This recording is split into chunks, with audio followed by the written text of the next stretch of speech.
Order! Order! You are an incorrigible delinquent at times. Behave yourself, man!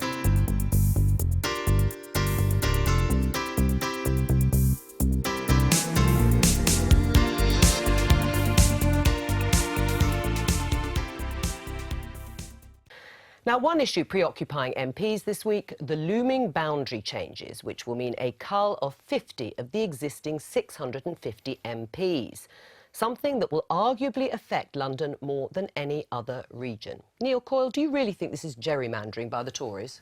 I do, very much so, and it completely... I mean, not only does it give the Tories an advantage on top of the cuts to funding for political parties and to changes to the voter registration system, it just completely fails to take into account population growth in London and the level of casework all of us receive cross-party as London MPs that is disproportionate to, for example, bits of Suffolk or bits of Wales. You have to admit it does give you an advantage. Look, Labour will lose more seats in this redrawing of the boundaries, and you haven't taken into account the latest register.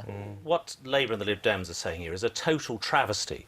What this is actually about is creating equal-size parliamentary constituencies, which has been a central tenet of British democracy for 200 years, since the Chartists in the 1830s were campaigning for equal-size parliamentary constituencies. What Neil is saying is he wants to go, and Tom, I'm expecting, to a situation where they favour unequal-sized constituencies. Right. That is untenable. Well, let's hear from them. I mean, what is wrong with having equal-sized constituencies? I mean, it shouldn't be fair that one constituency needs so many more votes for the MP to be elected than others. Well, Greg was saying what I was saying before I'd actually said it. The fact is that we support, amazing but wrong, we support the principle of equal-sized constituencies, no problem with that whatsoever. But the issue here is particularly in areas, metropolitan areas, where there is a very high level of under-registration of electors, and therefore the numbers this is based on severely underestimates the number of people in certain areas, and they tend to be perhaps more Labour-inclined voting areas than they would be Conservatives, where there are stable constituencies. Tom voted for the legislation in 2011, which sets the process by which the electorate in 2015 is by statute, by law, the electorate that is used. Sure, Tom voted you brought for that, and that is what we need to do to create equal-sized parliamentary register. Don't talk over each other. Let's be clear. You did bring forward the date, and what that has meant, rightly or wrongly, is that around 2 million voters will not be and have not been included. That's true. But the solution from Labour and the Lib Dems to that would appear to be to go back to the electorate that we use at the moment from the year 2000, which by then would be 20 years out of date. Right. Well, that would be ridiculous, wouldn't it, Neil? You could bring forward better plans. If you were really interested in equal size of population, then you should be looking at whole population. So in London and other cities where there are many more younger people and many more people from outside the UK living in constituencies. So in London you get far more. So for example, in my constituency I've done 1,400 bits of immigration casework. Many of those people cannot register to vote, and it's simply not reflected. But we've always supported a system whereby there's an equal number of electors. That is the important thing. But it's not. Let me just come to this point finally. What's actually happening with your seat, Greg Hands? Because the mantra of your party, and I paraphrase, is no colleague should be left behind. But your seat's going to be carved up. Are you going to be left behind? My current constituency, Chelsea and Fulham, will be divided into two. I'm going to wait and see the process, because the boundary map could well be redrawn. It was in the last review, and I will see what the situation looks like in 2018. All right, we'll leave it there. Now, a year ago, Tim Farron was elected Lib Dem leader on a new punchy slogan, #LibDemFightBack. 12 months on, and in London, the fight back lacked bite, seeing Britain's former third party sink to 5th place in May's London Assembly election. Is it all over for the Lib Dems in London? Andrew Cryan has been talking to some of the party's senior figures. Since their disastrous general election last year, there's been big talk from the Liberal Democrats, summarised in one phrase. But at its first big test in London, May's election for City Hall, it came 4th in the mayoral race and 5th in the London Assembly.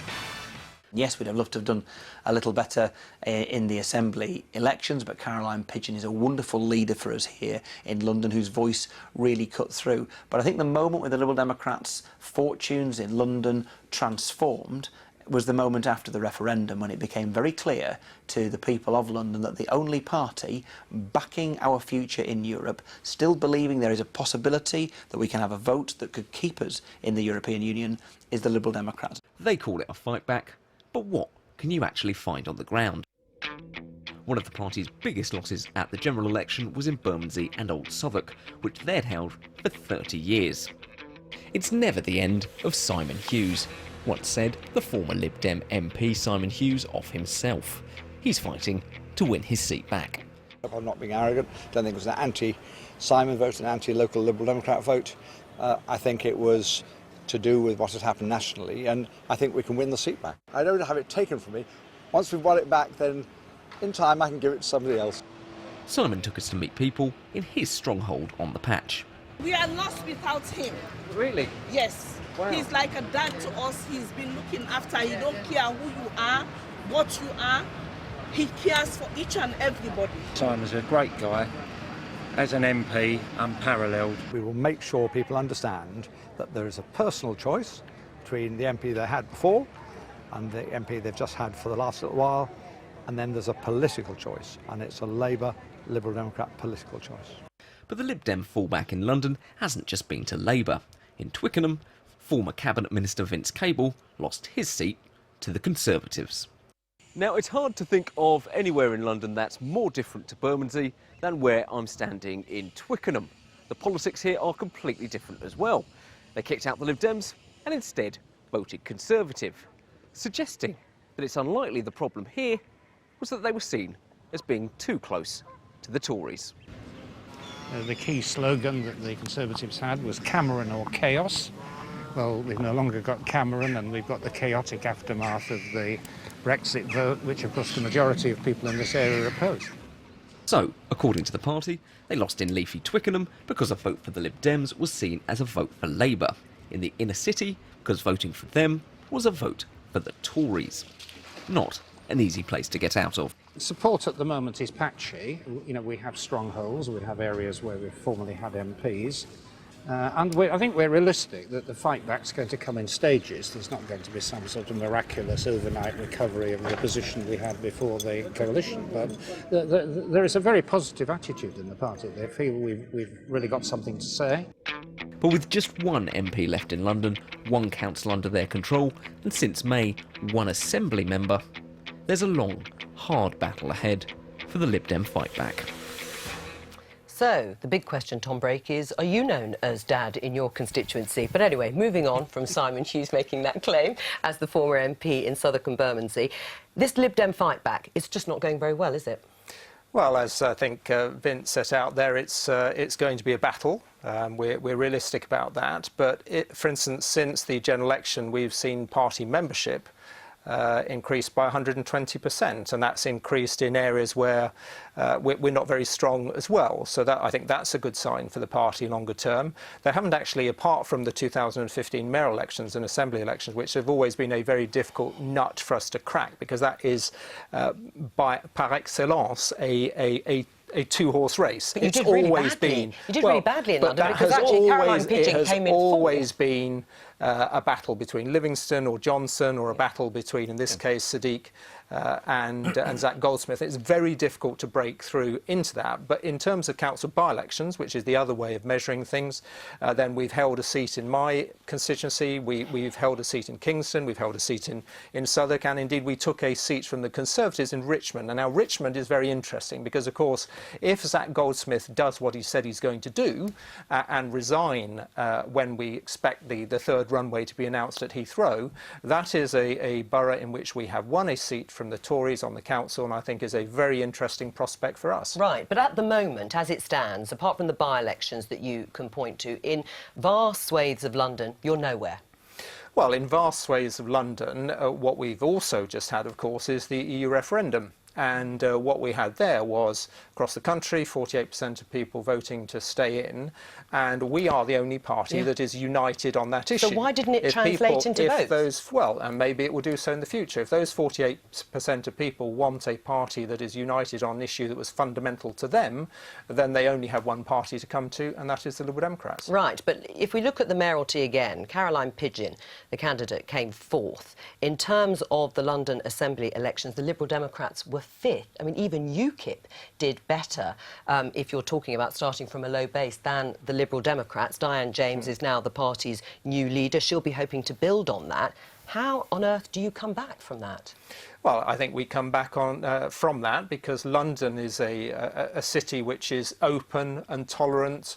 And people want, I think, parties that are united. Parties that are not united suffer, and we are that party. You better not be complacent, Neil Coyle. We saw there Simon Hughes in that film. He is still loved by some of the constituents. He's God, says Tom Brake. I mean, do you feel under pressure? I think some of the people that are very nice about Simon, have known him for a long time, are exactly the same people who voted for Labour last year. And I think it's deeply patronising of the Liberal Democrats to keep selecting the same people. They're a party represented by only 8 men. They are not bringing forward anyone else. They're not bringing forward anyone who doesn't have the same attachment to the reasons that people did not vote Lib Dem last year. So Simon voted for the bedroom tax. Simon voted to cut funding for social housing. Simon voted to cut legal aid. So, you know, those are the issues. Tuition fees increase. Simon is attached to those issues. Well, you think they're being punished for the coalition, but actually, after a certain amount of time, they will regain a sort of a uniqueness that isn't there perhaps at the moment. Certainly not by selecting the same candidates who were part of the Conservative government. Not just part of it,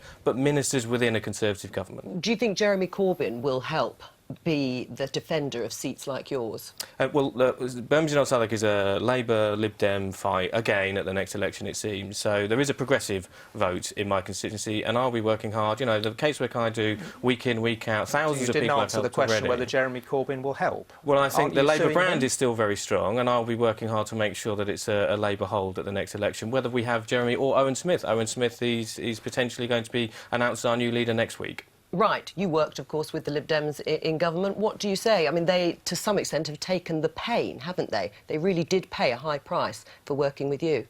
Well, I don't see any sign of a Lib Dem revival. They're at 8% in the national opinion polls. It's actually lower than before the referendum. They lost the Tooting by-election. They lost their deposit at the Tooting by-election, which has also been since the London mayor election. So we didn't lose the Tooting by-election. We didn't hold the seat. You lost your deposit. We didn't win the seat. That's so true. I don't see any sign of a Lib Dem revival in London, at least at this stage. Right. One other thing.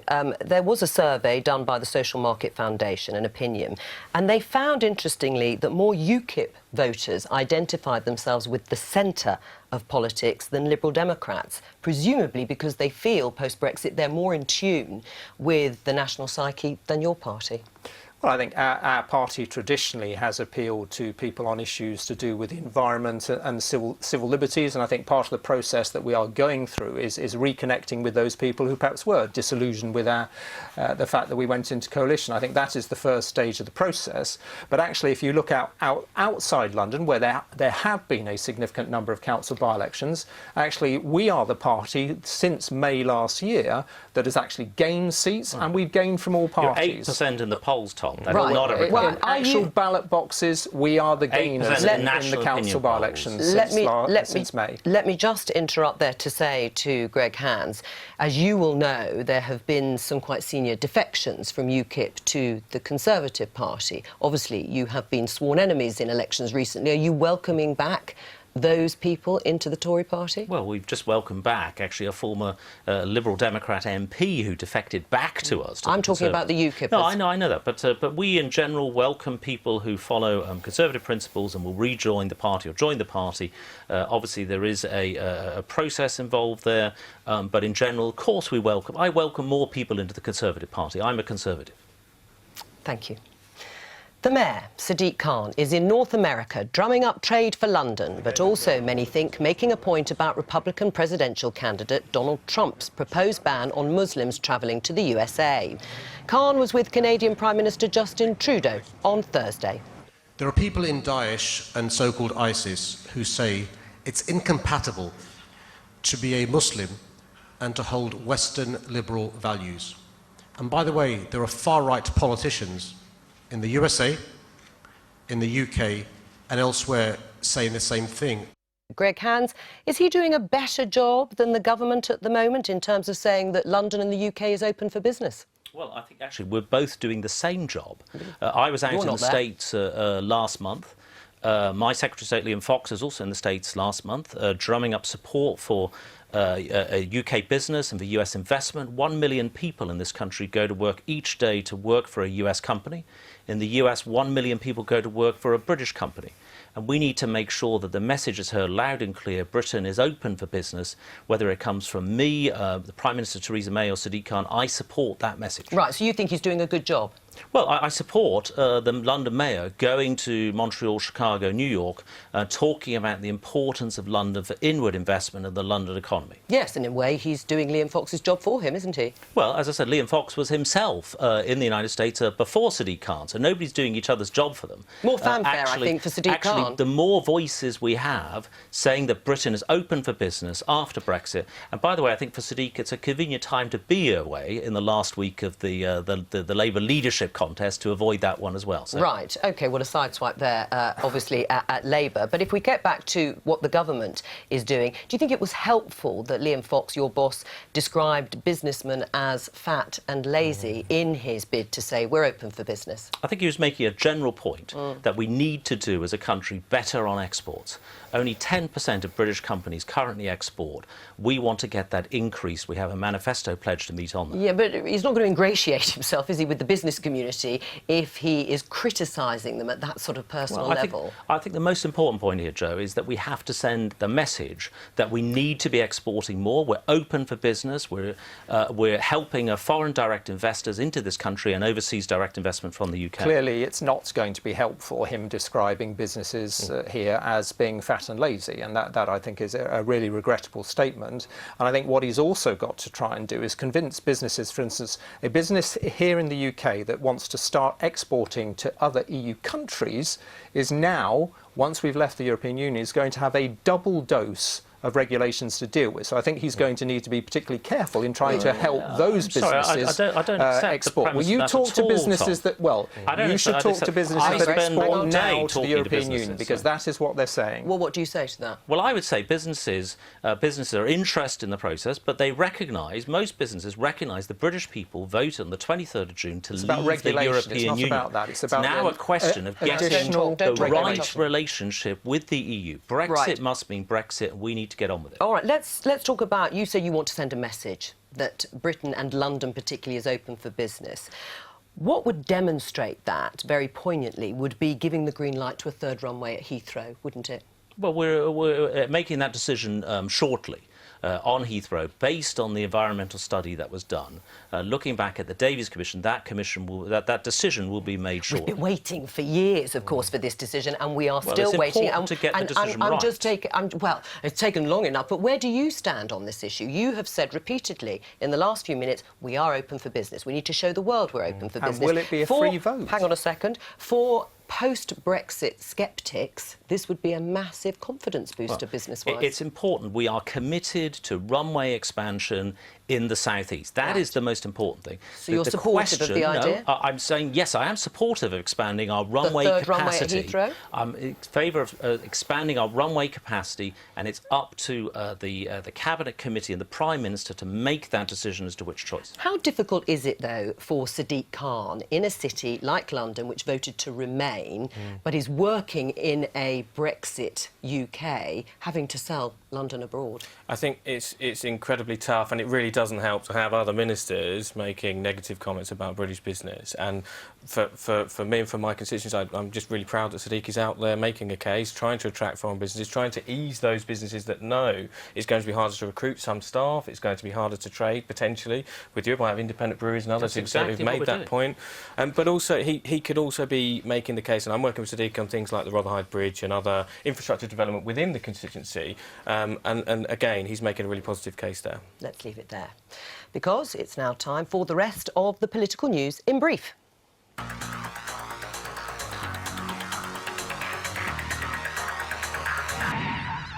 A report from the London Green Belt Council claims demand to create more homes in the capital is putting unprecedented pressure on the Green Belt.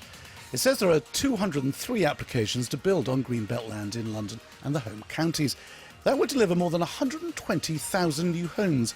But campaigners say this is at the expense of open spaces.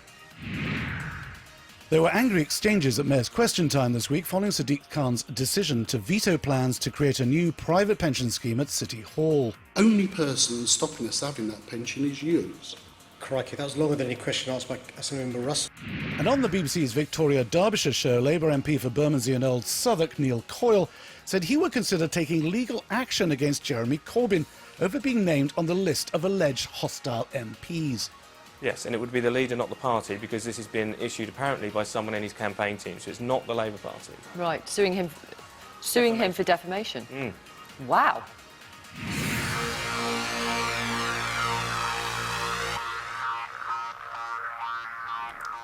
Well, let me echo that. Wow, indeed. Are you going ahead with it? I'm yet to have the apology I've been promised, and I'll base my decision.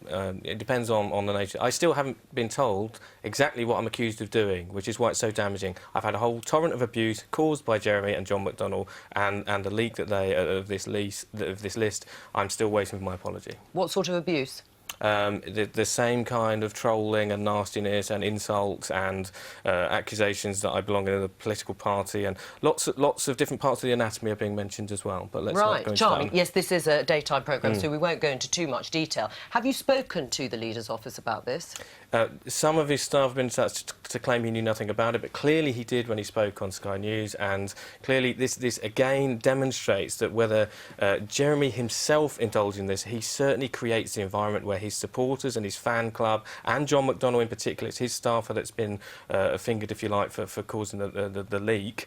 They are doing it, and they are telling their fan base to do it. Right, you are supporting Owen Smith, who is Absolutely. challenging Jeremy Corbyn. And in fact, when Jeremy Corbyn was asked about the list of, I think, 13 MPs, including you, who have been disloyal, he said, well, it's a fact. They have been disloyal. I mean, is it as big a deal as you're making out? Well, as I say, I don't know the nature of the full accusations, but what has been said since is, you know, I know the reaction I've experienced, so I know what I've received as a direct result of this list being published. Now, my position within the Labour Party is solely that I want us to be in the best place to make sure that my constituents don't have to put up with further housing crisis, further damage from a Conservative government. That is the be-all and end-all for me. I want a Labour government. Right. I believe Owen will put us in a position to get to that better than Jeremy. We're in the closing seconds, so just briefly. Well, I think that is the worry, that we have a government that's just committed to spending, what, £18 billion on Hinkley Point C, and the major opposition party is in the business of suing its party leader. So we want an opposition that is capable of taking on the government. Neil nominated Jeremy Corbyn, and it's interesting what's happened over just the 1 year since. That's all we have time for. My thanks to Greg Hands, Tom Brake and Neil Coyle. I've been